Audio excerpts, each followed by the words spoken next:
30 Juli 1920, seorang ahli manipulasi handal bernama Charles Ponzi melakukan aksinya pertama kali di dunia yang dikenal sebagai skema Ponzi. The Security and Exchange Company, sebuah perusahaan keuangan yang memperjualbelikan kupon belasan pos internasional di Boston diteriaki massa. Ponzi membuat skema investasi. Ia menawarkan pengembalian sebesar 50% dalam 45 hari dan 100% dalam 90 hari kepada investornya. Jauh lebih tinggi ketimbang tingkat suku bunga yang berlaku saat itu sebesar 5%. Ponzi bisa mendekati seorang kenalannya, mentraktir kenalan itu ngopi, lalu membuat si kenalan itu meyakinkan kenalan lainnya untuk berinvestasi kepadanya, layaknya seperti Frank Abagnale Jr. dalam sebuah film Catch Me If You Can besutan Steven Spielberg. 2008, penipuan modus serupa kembali terjadi dalam pengawasan pasar modal Bapepam Amerika Serikat. Security and Exchange Commission atau SEC tercoreng namanya. Skandal subprime mortgage pada 2008 merupakan aib terbesar dalam ekonomi modern atau setelah skandal Enron pada 2003 lalu. Sementara itu, dalam kasus aksi individu, kasus Bernard Madoff bisa dikatakan tindakan penipuan terbesar yang terjadi di dunia investasi. Penipuan yang dilakukan selama bertahun-tahun ini berhasil mengondol uang senilai 50 miliar US dollar atau setara dengan 650 triliun rupiah. Saat ini, skandal aksi individu perbankan, meskipun dalam skala yang jauh lebih kecil terjadi di sini, dengan Melinda D sebagai artisnya. Tragisnya, kasus ini terjadi di Citibank, yaitu bank hebat dengan reputasi dunia. Skema Ponzi modern merupakan sebuah modus penipuan yang belakangan ini beredar di masyarakat, terutama pada ranah investasi, arisan online, tabungan berjangka, dan lain sebagainya. Sebetulnya tidak ada yang salah dengan berinvestasi, mengingat tujuan dari investasi itu sendiri baik, yakni untuk mempersiapkan dana di masa depan. Medianya pun sekarang sudah sangat beragam. Bahkan investasi bisa dilakukan dari mana saja, termasuk melalui telepon genggam. Sayangnya, kesadaran masyarakat akan pentingnya menabung dan berinvestasi belum cukup diimbangi dengan pengetahuan yang memadai terkait literasi keuangan. Alhasil, banyak orang tertipu dalam bisnis yang menjanjikan berkedok investasi. Bukannya untung di kemudian hari, yang ada malah buntung karena harus menanggung kerugian akibat investasi ini. Nah, dalam video ini, saya akan mengajak Anda untuk menelusuri rekam jejak skema Ponzi. Namun sebelum itu, pastikan Anda sudah subscribe, sebab channel ini akan berusaha menutupi kekurangan pengetahuan Anda dalam literasi keuangan.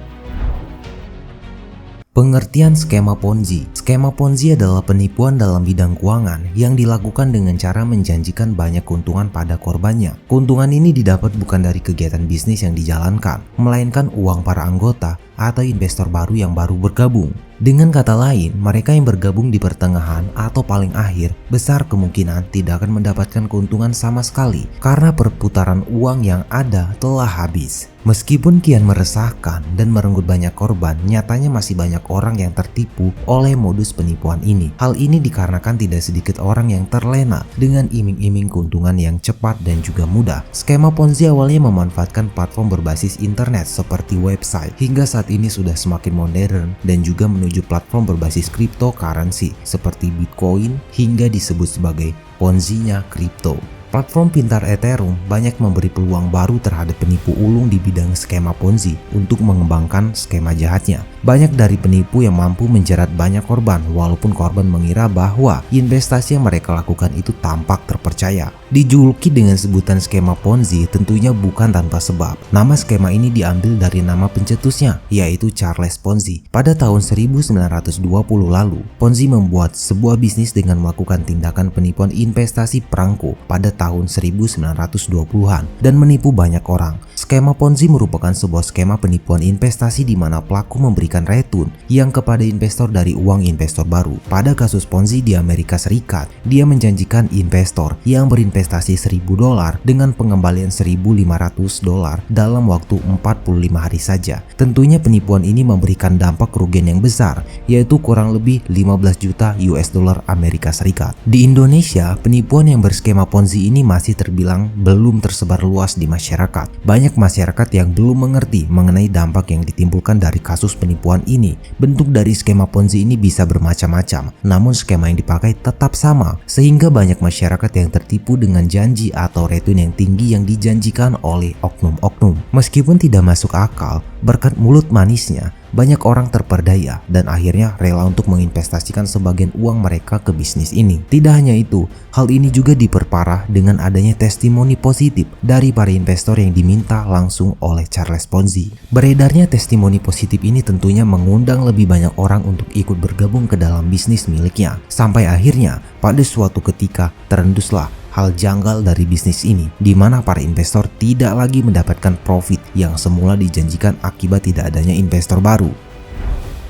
Cara skema Ponzi. Skema Ponzi adalah penipuan yang menggunakan uang sebagai objek utamanya. Penipuan jenis ini cukup menjamur di mana-mana. Untuk memudahkan Anda dalam memahaminya, simak cara kerja skema Ponzi di bawah ini. Skema Ponzi hanya dapat berjalan jika ada perputaran uang. Uang tersebut diperoleh dengan cara merekrut anggota baru atau istilah lainnya join member. Perekrutan ini biasanya dilakukan dengan dua cara. Yang pertama, anggota yang terlebih dahulu bergabung harus merekrut anggota baru. Salah satu cara yang cukup sering digunakan dalam skema Ponzi yaitu anggota terlebih dahulu bergabung diharuskan untuk merekrut anggota baru. Tujuannya tidak lain untuk memperoleh keuntungan sebanyak-banyaknya. Keuntungan yang ada nantinya akan dibagi dengan perusahaan atau lembaga yang menerapkan skema Ponzi ini. Pembagian ini tentunya sudah diinformasikan di awal saat anggota bergabung. Semakin banyak anggota baru, makin lancar pula keuntungan yang masuk ke kantong anggota lama. Yang kedua, perusahaan merekrut langsung anggotanya. Cara yang kedua ini lazim ditemui pada investasi bodong atau tabungan online di sosial media. Para anggota tidak perlu bersusah payah untuk merekrut anggota baru, sebab perusahaanlah yang akan melakukan tugas tersebut.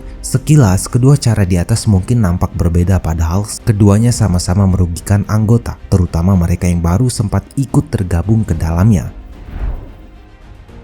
Ciri-ciri skema Ponzi yang wajib diketahui. Yang pertama, menjanjikan keuntungan fantastis dengan resiko minim atau high return. Ciri utama suatu bisnis menggunakan skema Ponzi yaitu adanya iming-iming akan dijanjikan keuntungan yang besar. Besaran keuntungan yang ada ini pun sangat tidak masuk akal. Tak jarang ada yang berani menawarkan keuntungan di atas 50%. Para pemilik bisnis dengan skema ini umumnya sangat pandai bicara dan menawarkan mimpi-mimpi yang menggiurkan. Tidak tanggung-tanggung, mereka juga kerap kali memperlihatkan testimoni positif dari anggota terdahulu demi menarik rasa penasaran dan minat orang lain untuk bergabung ke dalam bisnis tersebut. Yang kedua, kegiatan bisnis yang dijalankan tidak jelas atau abu-abu tanpa legalitas maupun kredibilitas. Skema Ponzi adalah metode penipuan yang di dalamnya tidak ada kejelasan yang pasti terkait bagaimana bisnis ini dapat berjalan, termasuk dengan laporan keuangan dari para investor, strategi, dan hal lain sebagainya. Kendati memberitahu skema bisnis yang dijalankan, para penipu ini terus-menerus menjual mimpi dan sederet janji manis dengan cara mengajak lebih banyak orang untuk bergabung. Yang ketiga, tidak memiliki produk pasti untuk dijual sebagai sumber keuntungannya. Sebagaimana dengan ketidakjelasan kegiatan bisnis yang ada, produk yang dijual pada bisnis ini boleh dikatakan sama-sama tidak jelas. Jikalau ada produknya, biasanya pemilik bisnis hanya mengarang cerita agar para anggota atau member yang bergabung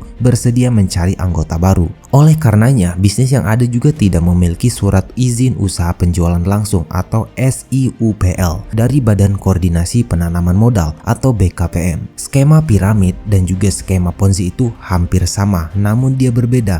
Tapi tetap satu tujuan, yaitu sama-sama melakukan manipulasi keuangan untuk menghasilkan keuntungan fantastis bagi pemiliknya. Yang pertama, skema piramida. Pemasaran multi-level marketing tidak sama dengan skema piramida, meskipun mungkin terlihat seperti struktur yang serupa. Dengan skema piramida, investor dibayar dengan merekrut.